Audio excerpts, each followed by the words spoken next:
your team up and running in Microsoft Teams. Create it, add people, and add channels. First, select Teams, then Join or Create a Team. Select Create a New Team and choose whether to create it from scratch or from an existing group. Then choose whether to make it private or public.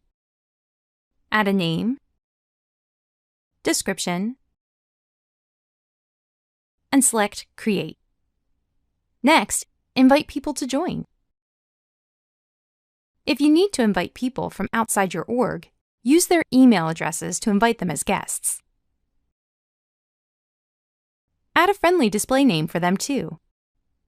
Note that you need to be a team owner to invite guests. In this case, you're creating the team, so you're automatically an owner. Once you've added members to your team, you'll want to set up some channels. By default, every team gets a general channel. This is a good one to use for information and announcements that the whole team needs. To create a new channel, select More Options, the 3 dots next to the team name, then Add Channel.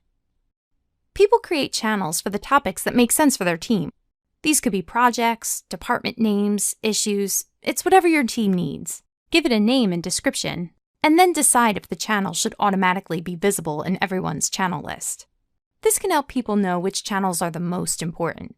You need to be a team owner to do this, like with adding guests. As an owner, you have even more options for managing and customizing a team. Select More Options next to a team you own to see them. Manage Team is where you'll find these options all in one place. For a finishing touch, add a team picture to give your team some personality.